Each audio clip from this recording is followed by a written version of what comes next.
ناس تحریمات لغیر اللہ کا بیان، مطلب کہ اے لوگوں،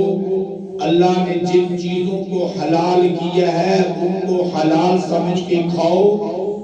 اپنی طرف سے اپنے مستحقہ معبودوں کی خوشنودی کے لیے اللہ کی حلال چیزوں کو اپنے اوپر حرام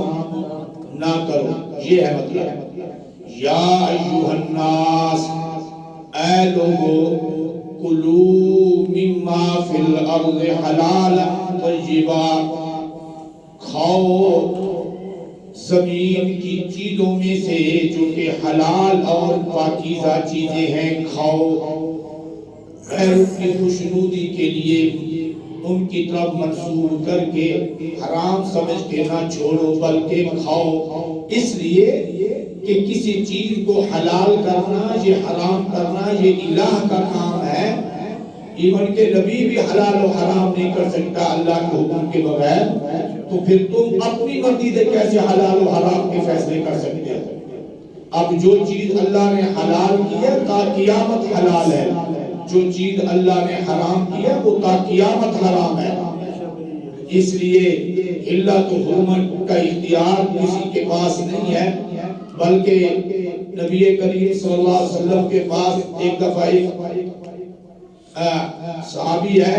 وہ پہلے عیسائی تھے، تو نبی کریم صلی اللہ علیہ وسلم سے کہنے لگے کہ یا رسول اللہ، قرآن پاک میں آتا ہے کہ ان یہود و نصارہ نے اپنے مولویوں اور پیروں کو چھوٹے چھوٹے رب بنا لیے تھے، تو ہم نے تو کبھی رب نہیں کہا اپنے مولویوں پیروں کو، اپنے مولویوں۔ یہ اشارہ تھا اس آیت کی طرف جو سورۃ توبہ میں آتی ہے، اتخذوا احبارهم ورهبانهم اربابا من دون اللہ، اللہ کے سوا انہوں نے اپنے احبار و رہبان یعنی مولویوں اور درویشوں کو چھوٹے چھوٹے رب بنا لیے تھے۔ تو اس نے کہا کہ یا رسول اللہ، ہم تو ان کو رب نہیں مانتے تھے، نہ رب کہتے تھے، یہ کیسے قرآن پاک میں آ گیا؟ تو آپ صلی اللہ علیہ وسلم نے فرمایا مجھے بتاؤ، تمہارے مولوی اور تمہارے پیر جس چیز کو حلال کہہ دیتے تھے تم اسے حلال نہیں سمجھتے تھے ان کے کہنے میں، چاہے اللہ نے اسے حرام کیا، اور جس چیز کو وہ حرام کہہ دیتے تھے تم فوراً اسے حرام نہیں سمجھ لیتے تھے، چاہے اللہ نے اس چیز کو حلال کیا لیکن ان پیروں اور مولویوں کی بات میں آ کر اسے حرام سمجھ لیتے تھے۔ فرمایا یا رسول اللہ، یوں تو کرتے تھے بالکل اسی نام۔ فرمایا یہی تو ان کو رب بنانا ہے کہ حلال و حرام کے اختیار تو ان کو دے رکھا ہے، جبکہ حلال و حرام کے اختیار رب کے پاس ہوتا ہے، اور رب صرف اللہ کی ذات ہے، اللہ کے سوا کوئی اور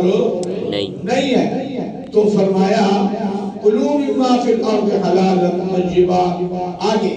اس طرح کے کام انسان کیوں کرتا ہے؟ شرک جیسا منحوس کام اس لیے کرتا ہے کہ اس کام میں انسان کو شیطان لگاتا ہے، شیطان لگاتا ہے۔ یاد رکھیے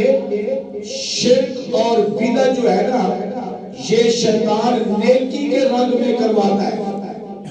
باقی جتنے گناہ ہیں انسان کرتا ہے تو گناہ سمجھ کے کرتا ہے، کبھی نہ کبھی توبہ کی توفیق مل جاتی ہے، لیکن شرک اور بدعت یہ جو دو گناہ ہیں، سب گناہوں سے بڑے گناہ کرنے والا انہیں گناہ ہی نہیں سمجھتا اور ان سے توبہ ہی نہیں کرتا، انہیں گناہ کرتے کرتے مر جاتا ہے۔ شیطان اس لیے سب سے زیادہ یہ گناہ کراتا ہے تاکہ یہ کبھی اس کو توبہ کی توفیق ہی نہ ملے۔ اگر کوئی آ کر دربار پہ جا کر سجدہ کر رہا ہے، دربار والے کو پکار رہا ہے، مردے کو دعائیں دے رہا ہے، تو وہ گناہ سمجھ کے نہیں کر رہا، وہ تو ثواب سمجھ کے